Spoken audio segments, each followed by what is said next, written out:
Hey Wargamers, we're starting to get a better idea what is going to be in the new Tau Codex. There's some breaking news, some new rumors / leaks that have come out on Daka and are now on Bella La Sol. So we're going to talk about those today, kind of give my initial impressions.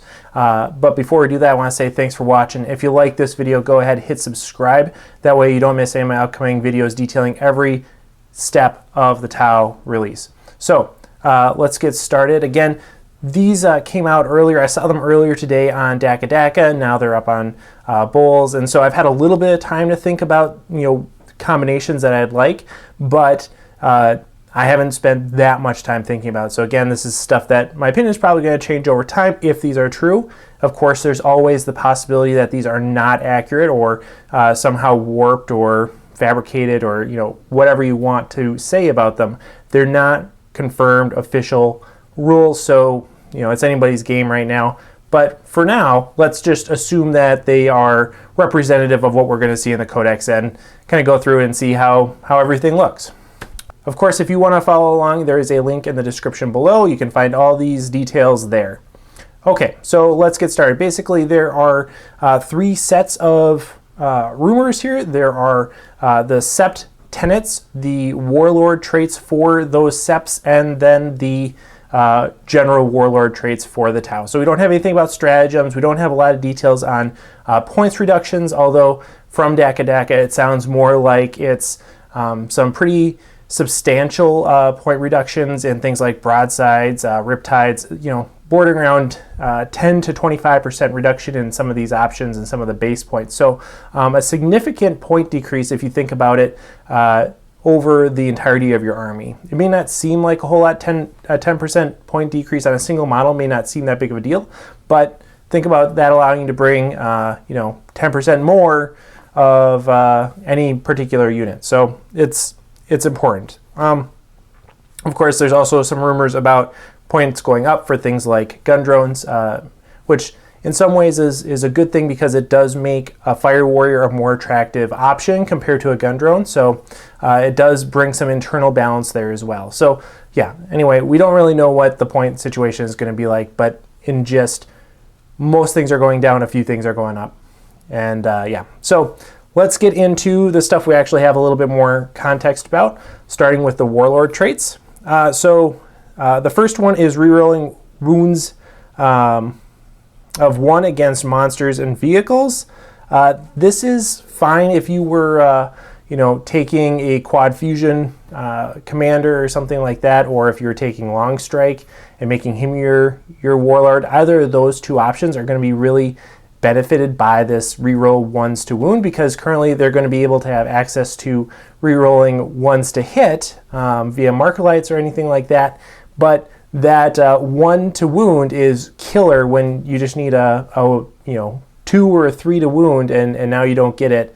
Being able to re-roll 1s is really important. It's that extra insurance. It really increases the likelihood that you're going to get most of your wounds through, and so that's actually not bad. It has limited application because again it has to be on like a quad fusion commander or on long strike. Those are the places that I would expect to see that really to be beneficial. But overall, yeah, that's something that would be worth taking on one of those guys. I would definitely take that on long strike over, some of these other options. So, yeah. The next one is your shooting phase, or in your shooting phase, pick a visible enemy unit to your warlord. Each time a friendly Sept unit within 6 inches of that warlord makes a wound roll of a 6, add 1 to the AP of the attack.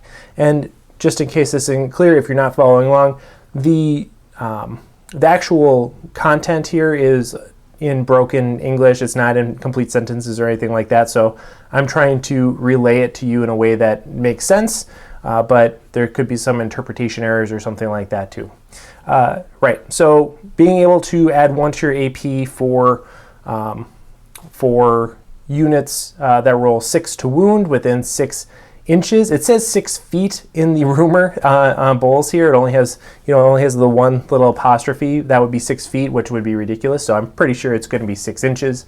And that's actually pretty good if you're taking it on a Cadre Fireblade. just think about being able to increase the AP of all your pulse weapons by 1, or increasing your pulse blasters by 1 too. Just having that option is really nice, but I think again with strike teams it's going to be a better application. Strike teams with a Cadre Fireblade is going to be a better application because you can get so many more shots out of them, so you're going to have a better chance of getting those 6s to wound, and therefore getting that -1 AP is going to be really nice. It's not going to be that useful on some, like a Quad Fusion Commander, it's not really going to be that useful against, because or for, because he's generally going to be operating more independently from the rest of your army, and people like Long Strike, it's again not going to be that useful because, I mean, it's still going to be useful, but you're not generally going to be surrounding those guys with units that are putting out enough shots to really get a lot of bang for your buck on needing 6s to wound. So yeah, this is a Warlord trait I think would work out really well with the Cadre Fireblade. The third one is add 6 to advance instead of rolling dice. This is probably something that I'm guessing Shadow Sun is going to have as her Warlord trait, being able to always advance 6. That's cool. That's nice. That can work out well if you, especially considering some of these Sept traits, it's going to work out pretty well to make your army more maneuverable. I don't know if it's something that I would take over these previous 2 already, though. It seems like it's somewhat situational. 4, if the Warlord is within 12 inches of enemy unit at the start of a shooting phase, you can reroll hits for your Warlord until the end of the phase. So, I mean, most of your Warlords are going to be hitting on 2s anyway, so that's not that great. And you have to be close to the Warlord, or you have to be close to an enemy unit. So yeah, I mean, if you're close to the enemy unit, it's better to have rerolls instead of not having rerolls, because you don't want to be that close to the enemy unit typically. So that's good, but yeah, I don't think you're going to get that much bang for your buck on that. I would rather go with one of the other options at this point. 5 is reroll hits for the Warlord if they have not moved this turn. If they move for any reason, they lose this ability. So this is the chapter approved Warlord trait.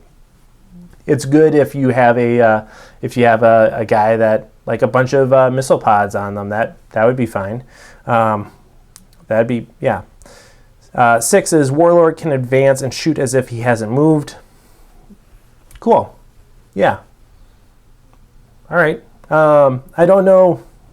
I think that the rerolling 1s against monsters or vehicles, or the -1 to AP for dudes within 6 inches, I think those are good options, and are going to have a little bit more application, but being able to shoot in advance really can make a big difference when it comes to sealing the deal on getting objectives and stuff like that. So there are applications here, like especially with the Cold Star Commander. Oh, that seems like a good option for the Cold Star Commander. I would do that, definitely.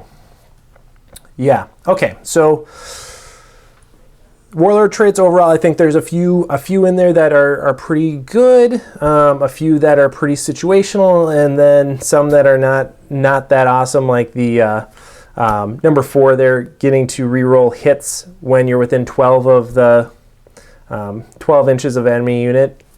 I think that's probably my bottom pick on these guys so far, but overall, not bad. Not great, but not bad, certainly. Okay, let's move on to the Sept traits, and I think this is probably what you guys really care about, right, is the Sept traits, and they're interesting. All right, in this rumor or leak, we have a list of Septs that we're actually going to be using. It's not exactly the list that I thought it was going to be. It's a kind of a combination of my first thoughts and then my second thoughts. So, if you just cherry pick the right answers, I had 100%, so that's great. Okay, so it includes Tau, Vior Law, Daleth, hey guys, I'm sorry, Sassy. I can never remember how to pronounce that one, and I'm sure you guys will tell me. Borkan and then Fireside Enclaves are our different Septs that we have tenets for. The Tau Sept tenet is that everyone hits on 5 in Overwatch instead of 6, which is pretty darn nice if you have a large volume of shots. If you're only firing 1 or 2 shots out of a unit, you're probably not going to make it anyway. Yes, hitting on a 5 instead of on a 6 gives you twice the likelihood, but overall, it's not going to happen for you. So that's not that great. But if you have a lot of shots, whether that's because you're running a lot of fire warriors or a lot of burst cannons or something like that, anything that makes you roll a lot of dice, you are going to be able to capitalize on hitting on 5s instead of 6s quite reliably. Again, you're going to hit twice as many hits in Overwatch than you would otherwise, and that's pretty good, right? I mean, staying out of combat is always a goal for Tau, unless you're Farsight, but for the most part, it's a goal of Tau to stay out of combat, and having that double the amount of hits in Overwatch can really help. VR Law treats all rapid fire weapons as assault weapons, and all assault weapons can advance without penalty. So not that rapid fire weapons get to advance and not have a penalty, but assault weapons, natively assault weapons don't have a penalty for advancing and shooting, which is pretty darn nice considering most of our crisis suit weapons are assault weapons, and the ones that aren't are rapid fire. So this is a really nice complement for crisis suit heavy armies, or even stealth suit heavy armies, or hazard suits, or Riptide, not really Riptides, but yeah, so crisis suits are going to be a good shot with Viewer Law here. And of course, so are Fire Warriors, and so are Breachers. All these guys, anything that has a rapid fire weapon or assault weapon is going to do pretty nicely in a Viewer Law Sept, because they are going to be able to close the gap and use their higher profile. So this is really important when we're thinking about actually getting into rapid fire range, as opposed to just firing your plasma rifle at 24 inches and need to get within 12. Now you can get within 12 much more reliably and still get your 2 shots off with only -1 to hit. So that is a very useful mechanic, and it allows you to capture objectives more easily. So lots of benefits here. Again, crisis suits, breachers, they're going to do really nicely with this Sept. Dalith, units that don't Manta Strike, move, fall back, charge, pile in, or consolidate this turn. So if they stand dead still, may claim the benefit of cover even while in the open. So this is your stand and shoot gunline army. This is going to work out really nicely for broadsides, for crisis suits. Again, anything that currently is having a little bit of a hard time with durability. Fire Warriors even are going to have a really nice benefit here, because they can stand out in the open and have that +1 to cover, +1 to save, just natively. So this gives you some flexibility in your deployment and doesn't make you hug the ruins as tightly as you used to have to. So yeah, I really see this being I think it's fairly obvious, a really strong trait for gunline armies. Again, SAC-C, however you want to pronounce that, is +1 in leadership, and additionally, in the shooting phase, you can reroll a single failed hit roll for each SAC-C unit. So that's going to be really suboptimal for Fire Warriors, but it's going to be really, really good on Hammerheads. So Hammerheads are anything with a small number of shots, right? It's going to be pretty darn good. So Hammerheads, Storm Surges, if you're using, on the big gun, not on the missile battery, of course, SAC-C is going to be a nice Sept for those units, because it's going to allow you to really get just a little bit more bang for your buck out of them. Borcan, and I think this is the winner, guys. Borcan is add 6 inches to the maximum range of any rapid fire and heavy weapon they are armed with. So that's a pulse rifle, that's a pulse carbine, that's a Yvara flamer, that's a Yvara ionic discharge cannon, and those latter two are things that really just stick out in my head as like, the biggest issue with the Yvara right now is just getting him close enough to use his weapons. And having that 6-inch benefit, that makes a difference. That is going to be so sweet. So I can see Yvara's coming back, well, not coming back, but sticking around very nicely in Borkan armies. And just looking at that in terms of all of the rapid fire weapons, all the heavy weapons, just having a little bit farther range is really nice. So this, in a lot of ways, like what we're talking about with Warlord having the benefit to rapid fire, now you don't even have to move in the first place. Now you just have that 6-inch extended range on your plasma rifle to begin with, so you don't have to advance at all. You don't have to take that -1 to hit.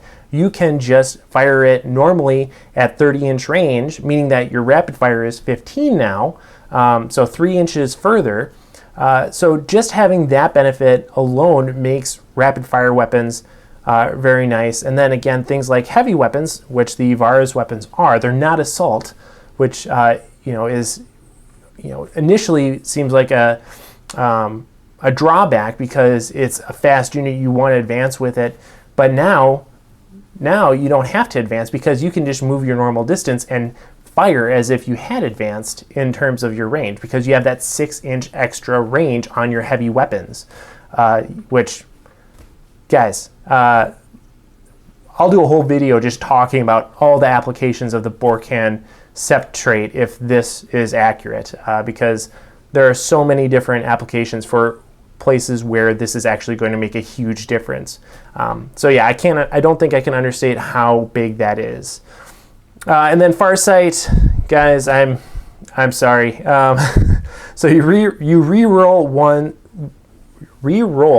wounds of 1 against models that are within 6 inches of the firing model. So, that's good. That's certainly good, but it leaves you open to the charge, of course. So that's going to be really nice with, it's going to be really nice with breachers. That's going to be really nice with the Yvaras. That's going to be really nice with fusion blaster commanders, if you can get within 6 inches.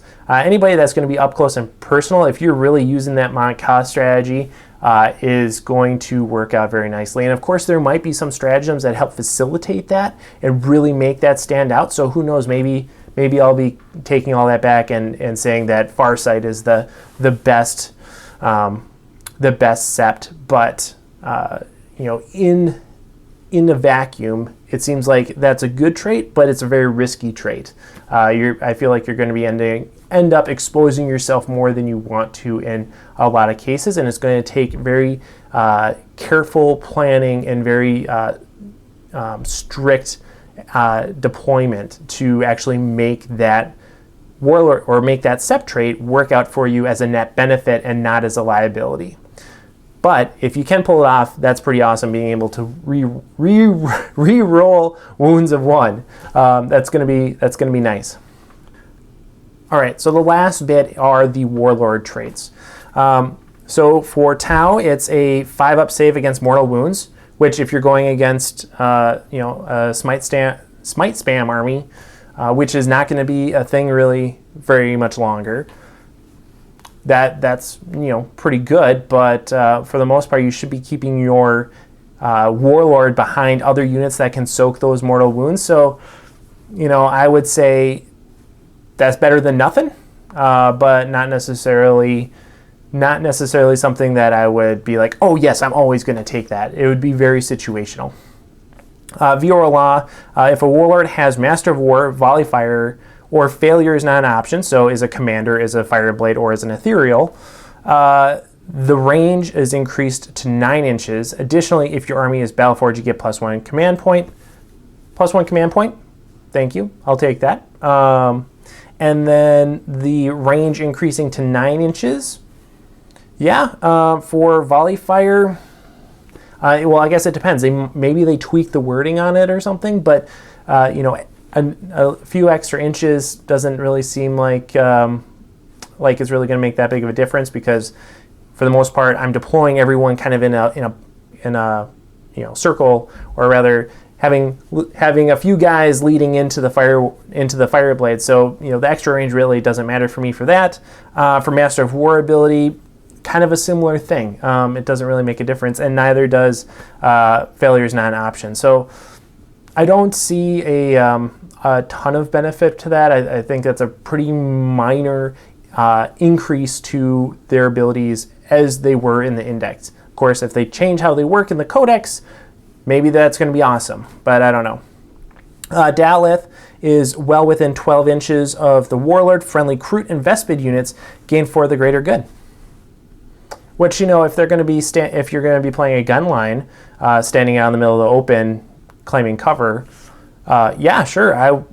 Having for the greater good is probably for the greater good. But I have never been relying on my Kroot or my Vespid to really pull me out of a situation like that. So I can't imagine that being a game changer for most people. I think if the Vespid are your last hope against surviving a charge, you might want to rethink your strategy a little bit. So that seems kind of subpar. For Sac C, it's friendly units within 6 inches of the Warlord reduce the number of models that flee as a result of morale by 1. I mean, if you're using crisis suits and every model is a significant point investment, sure. Yeah, that sounds good. But again, they're not going to be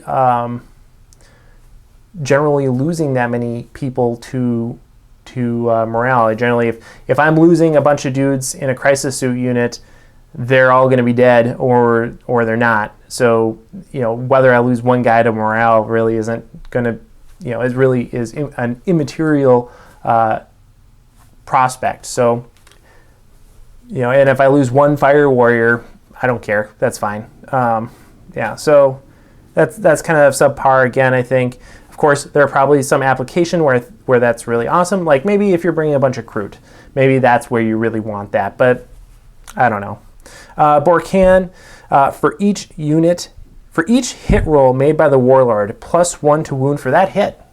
So that sounds nice, especially I think this might make a quad missile pod commander a lot more viable because you're getting that +1 to wound. So that means that, with a missile pod, one of the big issues, aside from the cost, is that, if you're trying to target a vehicle, you're wounding on 4s or 5s. Generally, this would make you wound on 3s or 4s. That's a nice increase. So I see that being a lot nicer. Or if you're shooting against infantry, you're going to be wounding on 2s. So hitting on 2s, wounding on 2s, that seems like it could feel real good. So yeah, I like the Borkan Warlord trait. Farsight Warlord can perform 6-inch heroic intervention. Additionally, if your Warlord was charged, or heroic intervened until the end of the phase, you can re-roll hits. Which, if you're bringing Farsight and you're actually using Farsight, he already does that. But now he can heroic intervention 6 inches instead of 3. This is a nice ability because it allows him to kind of sit a little bit further back and be a more effective counter-charging unit. But he doesn't, again, that would require a little bit more setup, and it requires you to be the victim of a charge, which I think any strategy that relies on you being charged as a way for you to win as Tau is probably pretty risky. So, again, maybe that's going to change a little bit. Maybe there's some benefit in here that does make Tau a little bit more close combat oriented. But remember, in the current White Dwarf, they stress multiple times how bad Tau are in close combat. And so I feel like they probably did not tweak that in a way that strays from tradition in making Tau good in close combat some way. So I think that probably is going to be a little bit rough. If you're relying on that Warlord trait, it's not going to go very well for you. So overall, yeah, I think Borkan is the standout winner. Thinking about Borkan commanders with a bunch of plasma rifles, or a bunch of burst cannons, or a bunch of missile pods sounds really nice. Borkan Yvaras sound extra nice. I guess even Borkan. So those all sound really good. Borkan Arvarnas sound pretty good. Not that that doesn't really make a big difference, does it? But yeah, like I said, kind of my initial thoughts. Ivara's commanders, things that were absolutely garbage in the index, are going to be really nicely benefited from Borkan. And the Warlord trait is nice. The Warlord trait's nice. The Sept bonus is nice. I just think it's going to make for a well-rounded all-comers list. I think it's going to give you some nice flexibility there. So let me know what you guys think in the comments below. What is your favorite Sept? What is your favorite Warlord trait? Tell me all of your hopes and dreams for the Codex in the comments below. Of course, we'll see if any of these rumors come out to be true. They sound pretty reasonable. I think that they probably will, but we don't know. So we'll see. Thanks for watching, and of course, happy wargaming. Hey everyone, I hope you enjoyed the video. I want to thank all my patrons over on Patreon. Your support really makes a difference for me, and I really appreciate it. Special thanks goes out to NoExcusesPanda, Paul Leuders, TauOswell, Andy Young, Peter Benjamin Parker, Deverson, and Giovanni DiMaggio. You guys rock, thank you. If you liked this video particularly well, head on over to Patreon and consider joining our community over there. Thanks as always, and happy wargaming.